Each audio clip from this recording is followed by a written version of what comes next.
this is Mia von Loga, and this is another episode of Different Lives. Uplifting, inspiring, and different real stories. And the next real story I'm going to invite you to watch with me is about a young man who has achieved quite a lot in his life, yet he has done this in his own way. And I'm curious to hear more of his story because I only know fragments. He's the final feature in London 2018 here with me, and I'm very delighted to meet him soon close to Waterloo today, where he has got his office. And he's funny, he's entertaining, he is smart, he's very kind, and he's very different from other business coaches I know, probably because his spirit is curious to meet the Italian stallion with me today. See you in a second. Bye. All right. Okay, here we are. Here we are in London, and I am with my last feature 2018 from London, and that's this man. So I'm happy that we actually get this done this year. We made it. And we made it. And then we don't have to wait till next year, so this is really good. So welcome you, Simone Vincenzi. Thank you, Mia. How has it been so far? I gotta say, I'm pretty tired. It's been a long month of events. Did more than 20 events in 28 days. Oh my God. So it's been exhausting, but rewarding, incredibly rewarding. I love speaking. Yeah. I love being on stage. So the more I can do it, the happier I feel. Cool. So where have you been speaking? Just here in England, or? Yeah, mainly here in England. We just did a big event with Dr. John Demartini and Robbins, which is the son of Tony Robbins. There were about 200 people in the room. It was a great vibe on the weekend. So coming off that vibe. And then we had the Purpose of Abundance yesterday night. Yeah. With oh yeah, it's December already. It's December already. It's December already. Oh my God. Oh my God. Oh my God. God. Oh my God. Oh my God. Oh my God. Okay, so taking this vibe, there was the hair flying in the air. Probably was yours. You got long hair. No. No, that wasn't me. No, not my wife. No, like, cause no. She's not gonna watch this episode. So no, absolutely not. Right? Yeah. They didn't watch the episode. So coming here with this vibe, how are you feeling about talking about different lives? I'm excited. I'm looking forward to it. Yeah? Looking forward to it. Absolutely. What's in your mind thinking about different lives? Just apart from this. Yeah. What's in your mind about that? Different lives, I think, is all about expression. That's what, for me, different lives means. It's about expressing yourself in your uniqueness, in the way you are different, in the way you can stand out as well, but also in a way that is unique to you. Because I believe that as human beings, we're all different. And for sure, yeah. A lot of times we work really hard to conform to some standards or norm, so then we can be accepted by our peer group, our society, but it's not a way. I mean, it's not a way for me. No. Definitely it's not a way for you too. No, no. Tried it, error. Tried it again, error. Tried it, no. Doesn't work. Not work. No. So, is that something that's super familiar for you? It's like ever since you've been a child. Yeah, I've been always troublemaker. Oh, don't get that wrong, okay? Being different doesn't mean you're immediately a troublemaker. That was my way to be different. different. In my case too. I think that a lot of people that don't conform, they create trouble because don't conform in the way that everyone else is shaped. So therefore they are labeled as troublemakers. So that's why I said. Yeah, but actually it's the other way around. They are the troublemakers. Yeah, they are the troublemakers for your life. Yes, because absolutely. Actually, they make you face a challenge that you wouldn't need to actually have to face. 100%. Yeah. So tell me about it. So troublemaking. Yeah, I just never liked listening to people and have them tell me what to do. Poor mom. I gave her a hard time. For my teachers, gave them a hard time. But if I wasn't passionate about something, or if I didn't understand the why, that thing was that I was doing was important for me. There was no chance in hell I was going to do it. And therefore, that created some issues at school, as you can imagine. Spending more time outside the classroom than inside the classroom. And not by choice, I guess. No, not by choice, not by choice. And also, I've always loved to talk, and I always loved to speak. That my teacher, since I was very young, they said we cannot even put Simone against the wall because it will talk with the wall. It will speak with the wall. So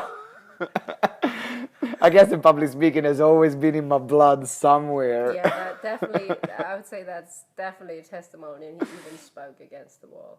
Yeah. Just didn't stop him from speaking. And it's public speaking as well because he did it in his school. Yeah. All right. So ever since, when was the first time you actually realized that? I mean, not realized it, but you felt it. It's like, okay, something's going on here. Something, they call me troublemaker, or not even that. Maybe there wasn't even a label yet. But can you remember a scene or anything where you have had a feeling? Actually, no, I don't. And the reason why, it is because no matter what was happening, my mom always supported me, and she understood what was going on. She could foresee that I was just not fit for that kind of education. So even if she worked really hard to make me have my diploma and making sure I went to secondary school and at least at a diploma, then she made me feel okay about who I was. And she always, I was very active, and so she got me into a lot of sport classes. I did every single sport on the planet, I think. And that's where I could see that she saw that I was coming alive when I was doing something physical, when I was communicating, when I was talking. And so she got me involved in the church group, and there I was always like having theater groups, and I was always being part of a sort of a play. And that was the way I was also expressing myself. So even though the school system didn't appreciate me, and my mom was being called by the principal, by the teachers every other day, she was upset, but at the same time, she understood my personality. She probably was a bit proud as well. She wasn't proud. I mean, I think she was exhausted because it was so much work to just get me through to get a diploma. But then for other parts, she was very proud, absolutely. Yeah, and if she supported you on your way, there must have been something of acknowledgement that you are how you are. Yeah. And, that's, if I'm not a mom, I mean, I have a puppy, but that's not the same, but almost. Anyway, it's a different story. But it makes it, somehow I appreciate, it's like, look, that's actually quite cool. This one is developing its own way, or his own way, so it's, so I would just assume she was proud. So can you tell the people where you're actually from? Because we're sitting here in London. Yeah, I'm from Italy. I'm from a small town called Maranello, which is quite small but famous at the same time. Because why is that? Oh, want to know? Yeah, I do. I do. You know the car Ferrari? Yeah, I do. Right. Okay. So the car Ferrari is built in Maranello. All right. That's where it's from. Enzo Ferrari, the founder, was born in Maranello. So it's a very small town, and people are very close there in terms of mentality and approach to life.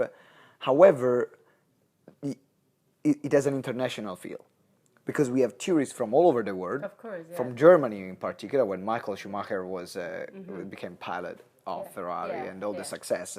Literally, in Maranello, there were more Germans than Italian at some point. So did you see white socks back then? All white socks and sandals everywhere. White socks and sandals everywhere. So did you learn some German through that, apart from Kartoffel? I know Kartoffel. Ich liebe dich. Yeah? That was useful with girls. Yeah, I'm sure it was. I can't believe it. Because when you say it with an Italian accent... But then it's probably much nicer to say ti amo, isn't it? Yeah, no, ti amo is... the ti amo is much nicer. Well, yeah, so successful with girls. Yeah, Tell me about it. Because you were the black sheep. That's what you said. So Yeah. how comes? So actually, I didn't have a girlfriend up until I was 16. I was pretty round, and my nickname was the Blue Pig, because What is that in Italian? il maialino blu. Because I was wearing blue tracksuits, and so it became in secondary school the Blue Pig. I didn't like that nickname, of course. I was bullied quite a lot actually in school because I was very smart. So up until secondary school, at the beginning of secondary school, I was one of the smartest in my class. I was studying, I was very smart. But then because I was bullied a lot, then I went to the other end. I became the joker of the class to fit in, to be accepted. Of course. And So the clown, basically. yeah, exactly. People don't like smart people. And especially in a blue blue tracksuit. Yeah, might be, but that's again somehow cool, I have to say. So, right, I would love to see some of these pictures. I admit, I can't actually believe that. So, okay, so then after that, you were turning or transforming into the clown. Yes. What happened then? So, what was that the start of your career? No, it wasn't the start. Well, you're an entertainer. Come on, let's be honest. Yeah. You're a great coach. You're a business coach. You're an entrepreneur and all that. But I know a little bit of your backstory. So, but you are an entertainer. You're very entertaining. Yeah. So maybe that actually is something that taught you. It helped probably. Yeah. Never thought about that in that way. But for me, becoming the clown was just a way to be accepted. Because if I couldn't be accepted by being smart, in my mind I made the association of being smart and knowing stuff and being good at school with you're going to be alone and people are going to bully you. So at least if you just stay with the worst people in the class and you make them laugh, then they're not going to bully you. You still have a family. Right, exactly. So that was mainly the reason why I did what I did. Okay. And it was very annoying. It was very annoying because I wasn't happy. I wasn't happy because I was forcing myself to be someone, not that I was not, but to do it in a way that wouldn't make me happy. But I was doing it because it was better than being bullied. Get it. Yeah. So you were basically starting to put on a mask. Absolutely. Yeah. Big mask. I wouldn't let people in at all. And that became even thicker when my parents split up when I was 14. So have you actually, if you look at it right now, retrospectively, do you reckon you actually realized that you were going to perform, or that you were going to transform into actually a trap, that you couldn't get your way out there anymore? Or did you not feel that? No, I didn't feel that. And I think I didn't feel that because I was so disconnected to my emotions. When my parents split up, it was really hard. And therefore, I just became completely disconnected with my feelings. Completely. Because also being bullied, became completely disconnected with my feelings. So I didn't even know what was going on. I didn't even feel that I was happy or was unhappy. It just became a necessity for survival. Yeah, Put it in this way. Do you have siblings? I've got a little brother. I mean, little now he's 22 now. 22. Yeah. How old He lives here. How old are you? How old am I? I'm 30. So Yes. 8 years. Yeah, 8 So years. he was really, really young when you were a teenager still. I mean, that's a huge gap for kids. Yeah. So are you similar? Or are you Completely different. Completely. We couldn't be more apart. Now, my brother is very quiet. Doesn't like staying around people. Yeah, okay. He is very detail-oriented, very meticulous, super organized. He needs to know things months in advance to make his plans and to get things that he will not just take a decision by impulse. So completely the opposite of me. And he loves fashion. Oh my God, for him, a pair of shoes is not a pair of shoes if at least doesn't have Gucci written on it. In fact, he works now in Harrods in Gucci. Oh, I can't believe it. No way. Oh, wow. Okay. So he would never wear the socks you're wearing today. No. In fact, he's my personal stylist at the moment. Oh, I mean, voila. apart from the talks, but he's convincing me. Apart from the when we go shopping together. So we go shopping together, and they say, okay, you wear this, you wear this, you wear this. I'm like, okay. Because for me, I'm like, I'm alright. I'm all I've right. got something to wear. Yeah. Can you show your socks? Yeah. Because the people wouldn't know what we're talking about, right? Yeah, that's my basketball shocks. Shocks. Basketball shocks. Basketball shocks. Shocks. Shocks. Shocks is a new word now. Yeah, let's about adopt basketball that later. shocks. I like that. That's right. But with your brother on your side, did you have a good connection back then? No. No, okay. We didn't, because we actually started getting a connection now that we moved to the UK and we started spending time together.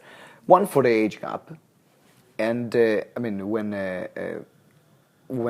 I started living by myself, I left home when I was 18. So as soon as I turned 18, I left home. So my brother was 10 years old. Yeah, true. Sure, yeah, but I've got an older brother. He's 9 years older than me. And I had a really intense connection with him before he left to study. And it was heartbreaking when he left, but then I was already 14, and maybe that's the difference.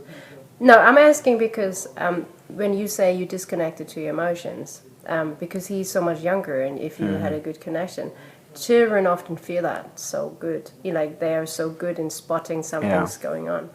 But when did you realize that you made that cut? Basically, I call it cut. I don't know. Maybe it's With my emotions? Yeah, it's like... I think when I was 23, 24, and it was through this personal development journey. Because I was attending a seminar and they were talking, someone said, okay, tune in with your feelings. What are you feeling right now? I was like, what? Feelings? What do you mean, what are you feeling right now? Yeah, what are you feeling? Like, feel anything? It's like, there is nothing. But no, focus on your heart and see what you feel. Nothing. It took me more than 2 years just to start getting in tune with my feelings. And I think also that for men it's more difficult than women because we think we are made. No, it's society terms. It's society. The roles you have to It can be for that way, but also for brain psychology stuff that they affect us.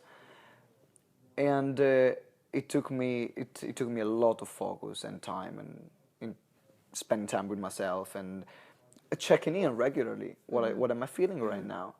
And just starting from the smallest feeling to understand it. And even now, struggle. I mean, Lovelda feels that I'm stressed way before. Well, Lovelda is my wife.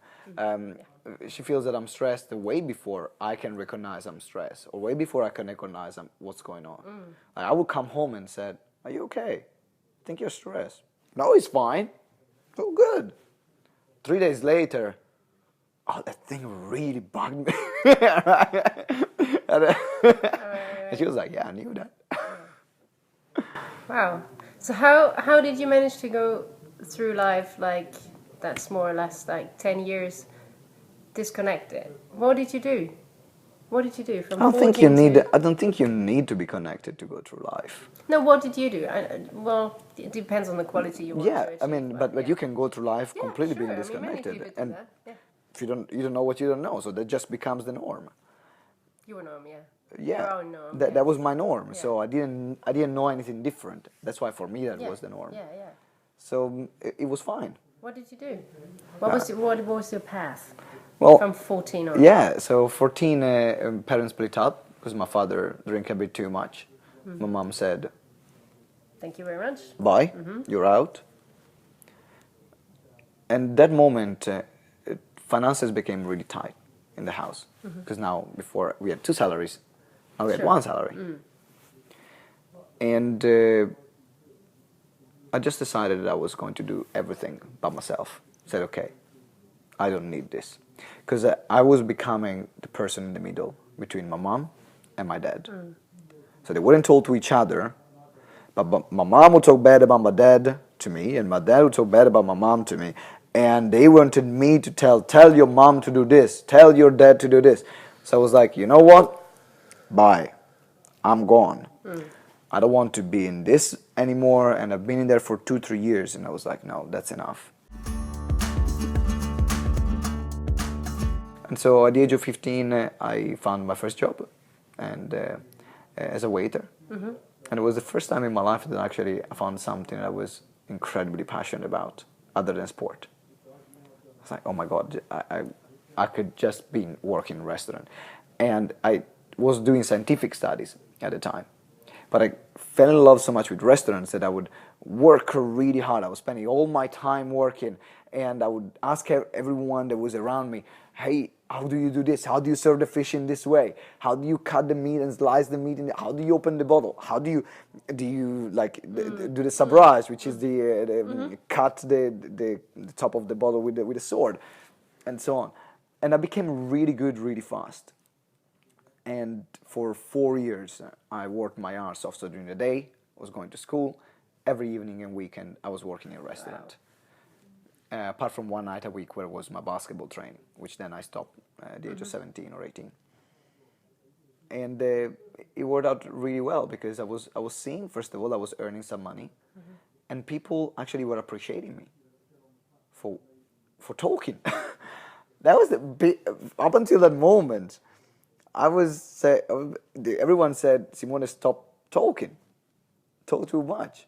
I was there a waiter or a restaurant manager, and I could talk, and I was getting paid. The better I was talking, the more I was getting paid. So this is my dream. Finally, I made it. Everything turned around a bit, yeah. So, and I had great people around me that they saw my passion and they told me everything. They opened doors for me. They with a very close circle of people that I have a lot of contacts in all the restaurants that were in our region. And by the age of 19, I was managing already my first Michelin star restaurant, and I worked in more than 200 restaurants from 14 to 19. So you managed them? Some of them I started working, like first of all as a waiter, but then I became manager of a few restaurants as well. Managed, I think, four restaurants from the age of 19 to, from the age of 18 to 22. Okay, let me ask you a question. The rapid learning you were talking about. Are you still doing that? Do you still love to learn? I love to learn. I think everyone loves to learn things that they love to do, things that they like. Is it just the things that you like? Yeah. Okay. It needs to have a meaning. Oh yeah. Okay. It needs to have a meaning or a purpose to help me to do something that I really love. So, for example, if I took in a restaurant, right? Doing the inventory and knowing when the deliveries are coming in, checking all the deliveries, boring as hell. But I was passionate about learning it because it would help me to become a manager, which is what I love to do, and this was one of the duties of a manager. I couldn't delegate this. No, I get that. Right? Yeah. And the same things in business. There are a lot of things that I do that I don't like to do personally, but they are necessary, and I see where they are getting me. And then what excites me is the results and the process, and I grow and become better. Yeah, totally. This process. I mean, that makes sense. And I see the sense. I'm learning the sense of it. I'm very. I just love to learn it all. It's like I just love things.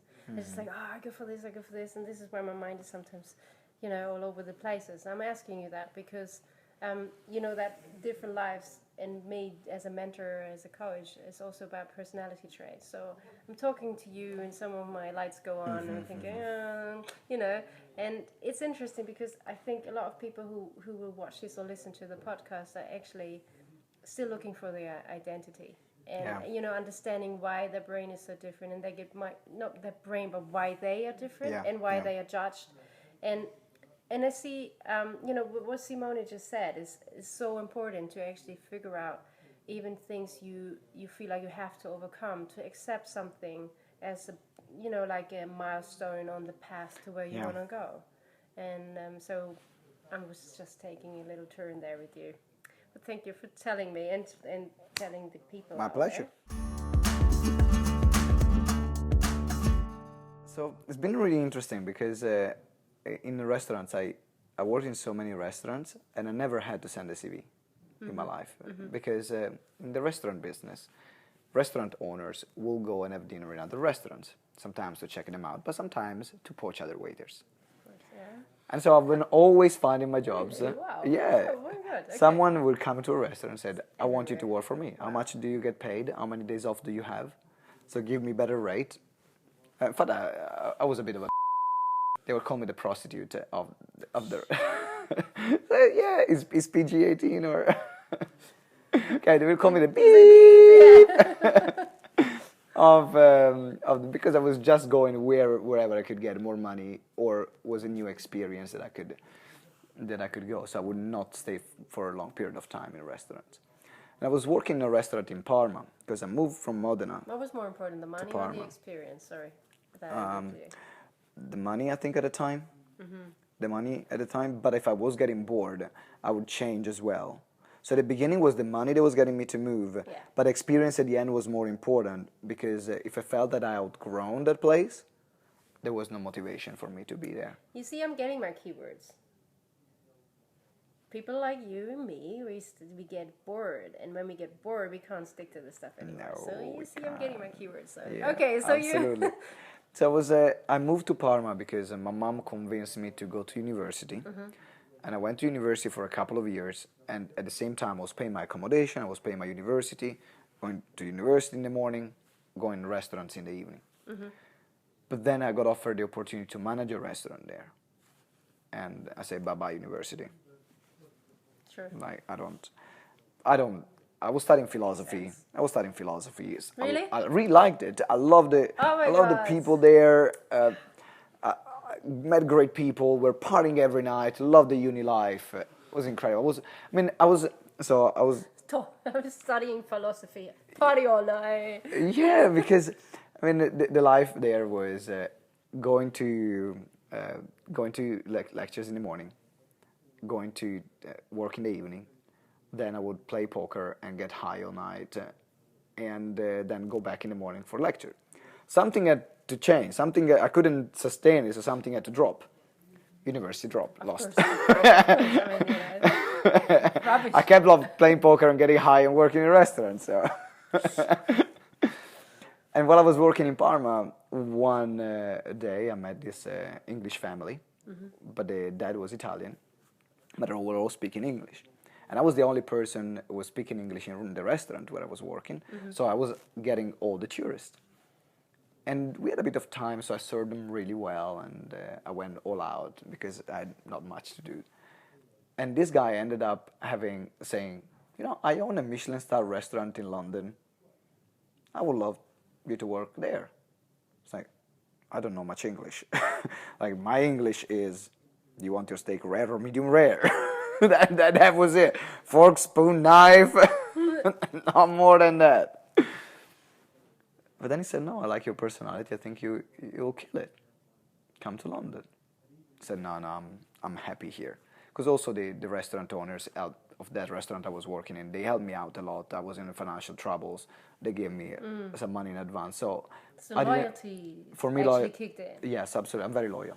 I'm very, very now, loyal. Before you said you were following the money or new experiences, so now... But if someone would go, for me then loyalty is then even more important than money as experience. Okay, good to hear. Love that. If someone does something for me and we have a great relationship and we've been working together for years, sometimes I would turn down better deals for the sake of loyalty. And that's why it upsets me when people are not loyal to me. I understand very much. Right. Yeah. So then you actually said no. I said no, no. And he said, well, here's my card. I'm here in Parma for a couple of days. Let me know if you change your mind. It's like, okay. Put the card in the pocket. Mom, in 2 weeks, I'm moving to London. And I think I could have done it in a different way now that I think about it. You do that way? Yeah. I called Mom and said, Mom, in 2 weeks I'm moving to London. Can you pay for my flight? Okay, that's lovely, yeah. Yeah, on hindsight, I could have done it in a different way. But then I said, no, I need to go. I feel it's the right decision. It's my life. I gotta go. So you followed your intuition. Yeah, I followed it was it was stronger than me. I couldn't say no. Okay, good. I couldn't say no. Cool. And I said, Mom, I'm sorry if this upsets you, but I gotta go. I have to do this, yeah. I have to do this. Very well. And then you have all these people then you think, I know, but I have Your to do friends this. are, why are you leaving your mom with all your situation? Yeah. That she's there alone with your little brother, and your little brother needs you, and your mom needs you. And I'm like, but I gotta do this. But it's my life. I don't want to die with the regret of not doing something that I loved, or say, what if? And now my mom is like, I'm happy you made the decision. It turned out well. True, yeah, that's true. Yeah, I mean, get it. Well, yeah, good choice, I'd say. Yeah. Just whatever the outcome is, and I mean, in your case, it's a positive result. And even if it wouldn't be the high-flying disc, I believe it's the best to follow what you need to do when you feel it. Absolutely. There is no way around it. Absolutely. And there was, I had nothing to lose because I came here already with a job, or with a salary from the first month, and it was already a good salary. Yeah. So I said, if it doesn't work and if I'm not happy, I'm taking a flight back. It's 40 pounds. I'm going back to Italy. So it's not that I had, I left everything, burned all the bridges. It was, let me test. I'll test for a couple of months. If I'm happy and things are working out, I'll stay. If not, I'll come back. So I know that you have a project besides the business you're running, or you're supporting that as something passionate. And I saw that post you had the other day. So how does it come together? What does this homelessness mean to you? What role did it play in your life? Yeah, one of the choices I had to make, I made, was to make myself homeless for a period of time. Now, was it a challenge for yourself? No, it wasn't a challenge. It was actually exciting. It was your choice. It was my choice. It was absolutely my choice. Okay, yeah. Because in fact, people say, "Oh my God, like homeless." There was a lot of debate on social media, or some of the articles I put out on that topic. Because some people that were campaigning for mental health, they say, "How dare you talking about homelessness? Where you had all the opportunities that you had, and it was your choice." There are people that have no choice. I'm like, okay, I respect that. That's my life. That's my choice, and I made myself homeless. So, deal with that. It was my choice. And it came to a point where I quit my job because in Italy? No, here in the UK. In London? Then I was in London. I was Okay. 23. So you had worked here already for 2 years or something? Yeah, I lived here for almost 3 years. Yeah. And I've already decided that I wanted to become a coach. And I signed up to my study with life coaching and youth coaching. So I quit my job so that I could have 6 months focus. I had enough savings, and I could be focused on completing the diploma in 6 months, which was the shortest period of time. I said, okay, so I get it done. I got enough money saved to get me through these 6 months. But at the same time, my grandfather died in Italy. He got very sick, then died. And my mom was her dad. She was very connected to him, very connected. And all her world fell apart. I could see that she wasn't well. And even if at that time we still didn't talk much, because we were still in the 3-year period, I said, well, if I'm not going back and help her out, all this personal development stuff that I've been doing for the past couple of years means nothing. And even if I left, for me, family is really important. Of course, yes. I wouldn't let a family member struggle. In particular, my mom, they sacrificed all their life for me and my brother. So I said, well, I looked at the money that I had in the account, and I made a calculation that I could live for 6 months, travel back and forth twice a month. So living 2 weeks in Italy and 2 weeks in London for that period. So while I was in Italy, I was supporting my mom, and I was staying with my mom. But while I was in London, I was then going to the courses. But with the travels, I could afford my rent. And I couldn't get a part-time job because no one would give me a part-time job for 2 weeks in and 2 weeks off. So I said, well, what I gotta do? I had my room, I gave everything that I had away to charity, complete a massive clean out. And I just kept whatever could fit in a backpack, including books and my little netbook. So I sold my laptop, I bought a small netbook. Mm-hmm. And when I was in London, I was just sleeping wherever. Sometimes I had some friends that were hosting me. Mm-hmm. Other times I was sleeping in parks. A lot of times I was living in King's Cross St. Pancras, which is open 24 hours, the station.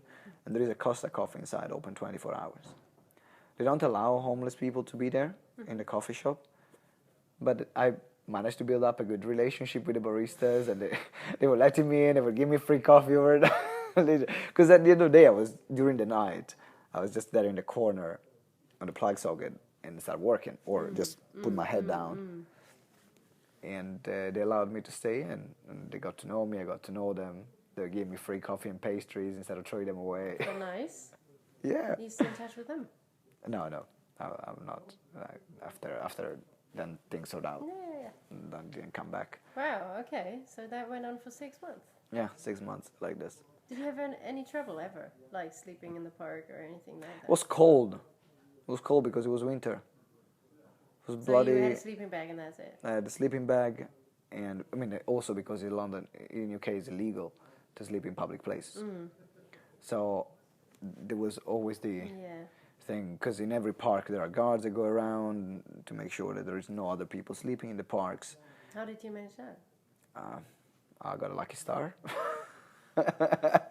There was only one night where I get that close because there were some guards that were going around, but there was a car that was going around, but they didn't see me. All the other nights I was sleeping like a baby, up to 4 o'clock in the morning, and I became too cold. In fact, I was generally sleeping up to 4 o'clock in the morning, packing everything, and then start walking because otherwise too cold, it was gonna be too cold.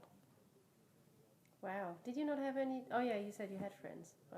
Yeah, sometimes I'm like once a week or once every 2 weeks, just to have a shower. But I found ways to have showers as well. Sure. Yeah. But I was thinking quite a bit. No, you don't do that today. So that's very No, nice. I had a shower before coming here. No, thank you. I appreciate it. I changed my socks as well.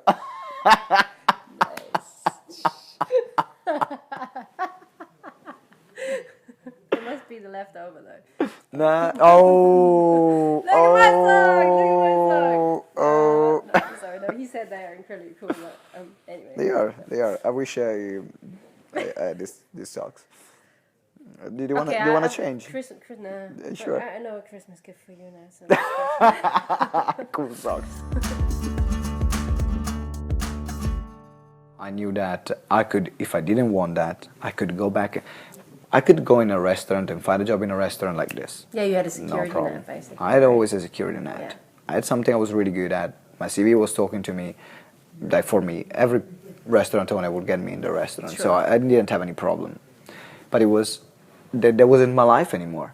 I didn't want to do that anymore. So though you knew there was a security net. Yes, I basically. could go back whenever I wanted. So by leaving on the street, I realized that first of all, if everything falls apart, my business falls apart, my house falls apart, my marriage falls apart, everything, I'm fine. I know that I can be on the street. I have an instrument I can play. I can make money also just by busking, which is also one of the ways I supported my business at the beginning. I was going to Trafalgar Square and playing my didgeridoo and busk. So I don't have any, I can survive. And there is just a peace that comes with that cannot be replaced with anything else. Because a lot of people would just do things out of fear, out of fear of survival, which is the biggest one. And also they want the security around them. But as long as I know, for me, having the knowledge that I can survive in that way, just is worth everything. Now that I'm married, things are different, of course. Like, especially when you're gonna have kids, probably. Absolutely. Yeah. So I'm just talking about my personal. Of course, yeah. No, but me as a person. Totally, yes. And then the other thing that for me was a big switch was how committed I was to make my dream come true. To have my own business, to become a coach, to become a consultant. because if I was willing to do that, there was nothing I couldn't do. I mean, that was It's the proof. for itself, yeah, that was the proof that I was in 100%. And you know, there are a lot of people that talk and talk and talk and talk and talk. Sure. But talk is cheap. Show me the action. So when things are tough, what are you doing? Totally. No, I get that. And for me, that was the proof that I was willing, that I was going to be successful no matter what. I was going to make it no matter what. And that was the big shift for me. Yeah, that's important things, very important things. Wow. Yeah. I to just relate to that a little because we have some similarities there. And I find this intriguing because first I left my home when I was about 19. I took my guitar and I came to London as well to do busking. So I was here for 2 months. I had little savings that I worked for before I came here to pay for a room. And it was really tiny. It was so tiny. I didn't have an idea how actually expensive London is. But I did do busking with my guitar, and that was a little bit the first of experience of being an entrepreneur, because I became sick and I had the flu in a week and I didn't get money in, but I had a little money, like piled up. I was like, whew. And what I could buy was some medicine from it. So that was and my grandma was the same. She was like, why are you doing this? Well, why are you putting yourself into such a place? And it's like, I want to experience how it is and how I will, deal with the things that I have to face. And I am so grateful I did this.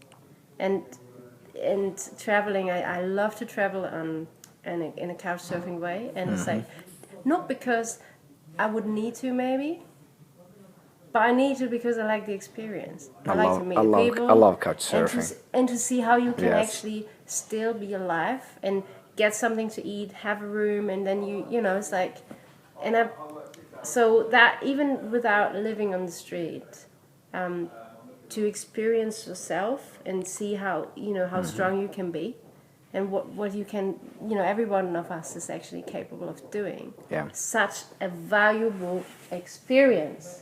And even if you think you don't have that and you might struggle with the life you are in right now, believe me, everything you experience teaches you something that is so getting you somewhere if you just play the right card. Don't you believe that? 100%. 100%. That's giving me little shivers here. I like that. And you know what's the best part of it? Tell I me. managed to repair the relationship with my mom. That was the best part of it. Yeah, of course. And my mom didn't know anything about what I was doing in London. She didn't? So, no, she didn't.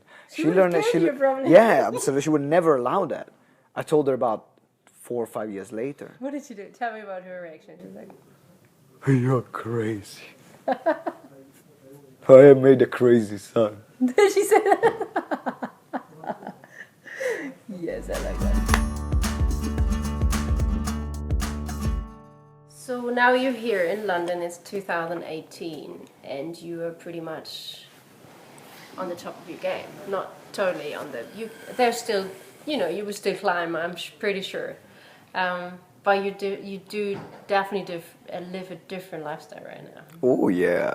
So, very different. Yeah. Very different. But I can see when you talk about the past, actually there's a lot of energy coming out of you. It's like there's a lot of stuff that actually, I feel like, that it's the source of where you... It is. Yeah. Absolutely. I wouldn't be where I am. But I think everyone, we wouldn't be where we are of course. without the past, without what we went through. And I'm just beyond grateful of the life that I was able to build, and I'm able to build. Yeah. It's been a lot of hard work. I mean, we came He's here a today. very hardworking man. Came here today. Is like, how you doing? I'm like, cannot hide. I'm exhausted. Did 20 events in 28 days. Yeah. Exhausting, but that's what I want. That's what I love. When I'm on that stage, when I'm seeing people having shifts, when I'm seeing people having clarity in their business, in this case, there's no price for that. Yeah, and it energizes, doesn't it? Absolutely. I feel the same. And when they buy my programs, it's even better. Yes, of course. Do you want to share briefly what you do? Yeah, absolutely. What I do is turning experts into authorities. So people that have an expertise, that they are great at doing something, that have been doing something for a period of time, they're great at it, and now they want to turn a business or make more money with what they do, and changing lives as well. They need to be very ethical. That's why we connected, because it's not just about the money. It's about the money, and it's about the service that you provide. Absolutely. So we give the people the business structure, the support, the tools that they need to navigate this industry and make it happen and become an authority in their field. Yeah, and he's doing a good job, I can tell you that. He definitely is. And he's very entertaining. Thank you. You're not only doing this for the money, as you said. There is something else you support, and that's why I asked a little bit about your backstory and what you just shared with us. Because what is GTEx actually supporting as well? Yeah, we are supporting two causes. One is homeless. We support homeless people that are on the street financially, but also giving them business skills. So we will do projects for them to help independently. So we don't go through other organizations. We just sit down with them and say, hey, I can help you. Like, why don't you sell some stuff while you're instead of just asking for money? Right? Why don't you give something and people are gonna more willing to give you money? And that's one thing that we are doing. How's the response to that? It's very mixed because some people don't want to do it. How do you do it anyway? Do you approach them? They're sitting there and you say, well, it's a relationship building. You don't do it the first time. First of all, it's about knowing them, their story, their background, helping them out a bit financially, or giving them a cup of coffee or a sandwich. And I found that I do it mainly with, like, if I'm always going the same route, and there are always the same homeless people in the same places. So after a while, just end up building a relationship with them. For example, there was this lady with a crazy story.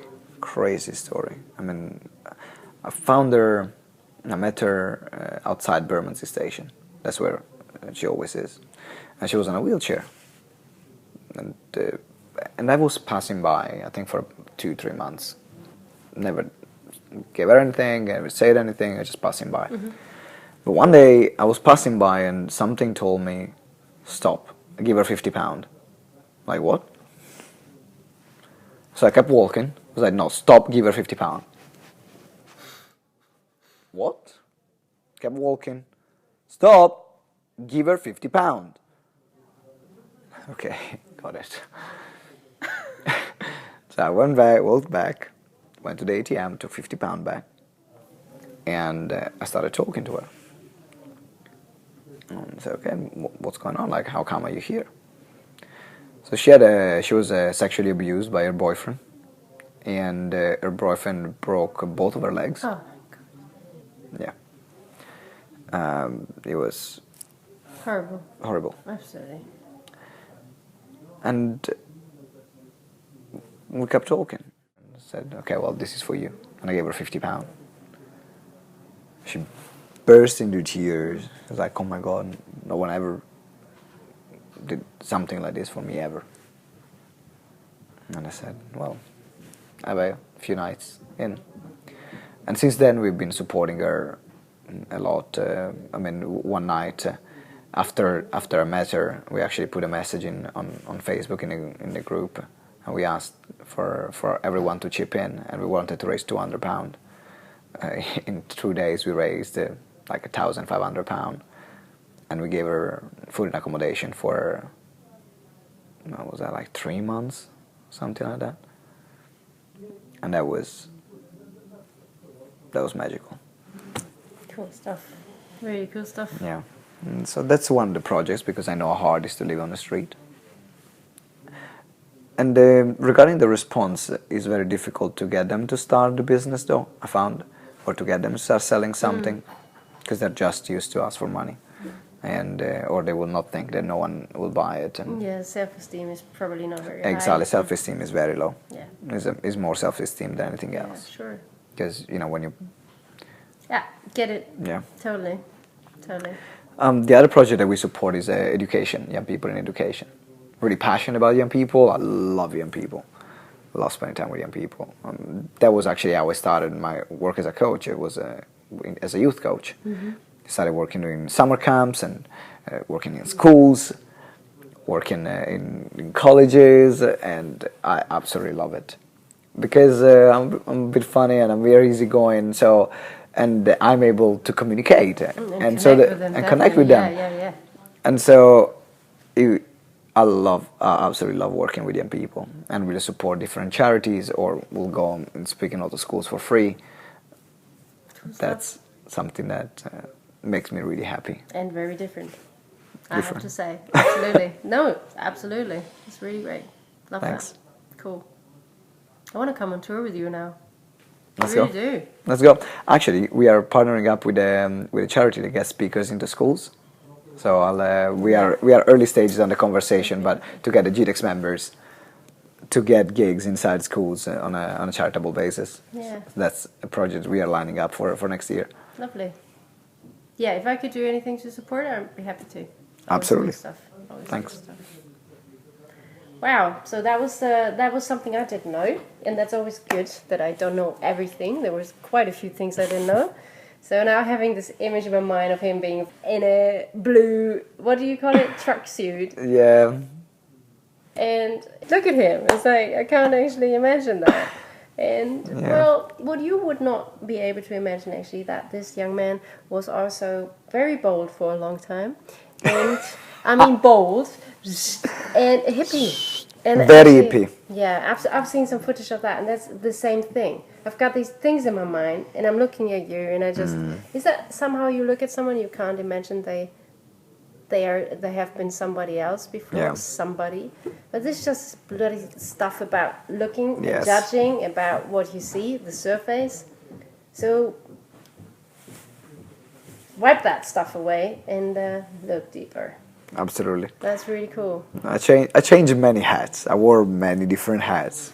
Even if I'm 30, I feel like I'm living a very intense life. Oh, yeah. And I went from the catering business to giving everything away to charity and being homeless to actually being an activist against the capitalistic society. Whoops. Changing sides. Right, like make it like a more drastic, dramatic change. I was super communist, and I don't know if you remember the Occupy movement that was in the US and the UK. Yeah. I was one of the people that started it in the UK. Okay. We were camping outside for 7 months with all the others, and what I loved about it, we were doing a project that I was in charge, called the 10th City University, outside St. Paul's Cathedral and the London Stock Exchange, where we were camping. And I was in charge of that project, and we were basically bringing a free university to people. It was all in education. And we were finding speakers, they were delivering different workshops from how to change the wheels of a bike, the tires of a bike, or to astrophysics. Literally, we had the university professor from Oxford, Cambridge coming down and delivering that freaking tent outside. We had, what's it, I think Jesse Jackson. Like some of the most influential names that came down and delivered workshops and speeches there. It was absolutely an unbelievable project. So what made you change your turn? I mean, like direction. Why I you think ended up here now? I'm passionate about social change in society. That's the thread, the theme. And I think to affect social change or change on a massive scale, you have to tackle the problem from different ways. You have the people that tackle the problem by fighting the problem. You have the people that tackle the problem by raising awareness of the problem. And you have people that tackle the problem from the inside, from within. And I was in the part where it was a mixture of raising awareness and fighting for it. But I've realized two things. One, I think that moved me away was the realization that money is not bad. Right? So I think it's not money. It's not money. Is how the money, how the money is used as exploitation. That's the problem. It's not money. And all that was about the demon of money, all that environment. It was about how can we create societies where we can live without money, how can we... And I think money is a wonderful thing. And so I dissociated myself for that reason. Also, I got tired of fighting. I found it was a very draining, so it wasn't energizing for me, but it was very draining. and I'm making my social changes within the society. So that's why I made that change. And I found actually having a business is the most effective way to make a change. Because the more money you have, the more you get known, the more capital you have, the more people you help, the more change, the more opportunities you have to make changes. Absolutely. And very few people would take seriously a bunch of hippies camped outside a church. True. That's how society is perceived. And I was like, no, that's not. And also in that environment, there were a lot of people that were talking, and it was just talk and no actions. That was annoying me because I found there were like a lot of big utopia idealists, which is important, but that doesn't create change. No, theory doesn't. Theory doesn't, and as you know, I'm a big action taker. He is indeed. He is indeed. So it's like, no, that's not the environment for me. I would love to ask you a couple of questions. And the first one would be, what would you tell people out there who are different and maybe struggle somewhere in their life? Just one thing. What's the one thing? Join other people that are different, and suddenly the different becomes the new norm. That would be, for me, was when I Tell them. it was when I went into a community where other people were actually like me, not like me, but they were all different, and that wasn't demonized. That wasn't a reason for separation, but actually people were embracing the differences. That's where I found myself, like, in a place where I belong. Something like a different movement. Something like a different movement, absolutely. So you say join people who are different. Because if you're struggling, it means that you're fighting and you're doing everything by yourself. What you want to find, it's difficult to fight against the current. The current goes in one way and you want to go into the other. There's just as much energy and willpower that you have. But then if you join the current, you just create your own current and find your own current. Yeah, you can have a stream that still goes different. It goes in the direction where you want. Yeah. And the different people, they're different, but also they embrace other difference. Because that's what they love. That's who they are. Yeah. Not all of them, but we would get there. So, and the other thing I wanted to ask you is, if you could name me 3 people who influence your life. The first 3 that come to your mind. Yeah, no absolutely. hierarchy. So one is, I call my uncle. He was the very first person who told me literally everything I knew about the catering industry. Huge influence because he opened doors. He told me everything. I owe him my catering career. Then the other guy is called Pietro Fraccari, and is the Italian that brought me to London. It was a huge influence not only because he brought me to London, but it was actually the person who said, "You're wasted here. Go and start your own. Why don't you go and start your own stuff?" And he's the happiest person in the world. I mean, we were really good friends at this time. You see him, he emanates joy. You can just want to be around him. No other thing. Like, he's firm, fair, but joyful. And he told me the importance of living a life aligned with what I want to do.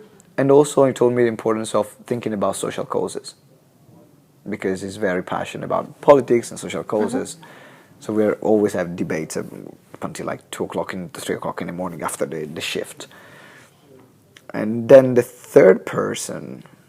The first that comes to your mind, no thinking. First that comes to my mind, well, I can say it right now, my wife. My wife is a huge influence. It's changing me a lot. I mean, look at how I'm dressing right now. I think your brother is in charge of that. Yeah, my brother is in charge, but also my wife. One day I came home and I found that there was a big black bin bag, and there was half of my clothes in my wardrobe. And said, "I made some space." She's an action taker too, huh? Oh, absolutely, yes, she's indeed. But also she taught me the importance of unconditional love, mutual support, of being together no matter what, understanding each other, and I never felt as loved in my life. And big influence. Big influence, I'd Big say too, influence. yes. Thank you. Thank you for that. No. Thank you for sharing that. You're welcome. And thank you for sharing your story with all the people out here and with me. It's my pleasure. Well done. Oh, thank you. Thank you. You wonderful human beings out there. This is Mia von Loga, and this was another episode of Different Lives. And I do truly hope you enjoyed this episode as much as I did. It was more than I expected. It's a lot that is inspiring me, and I hope it is liberating you, because you can see that everything in this life is possible. For every episode you've heard so far, I'm pretty convinced for the ones in the future, you can gain this out of there.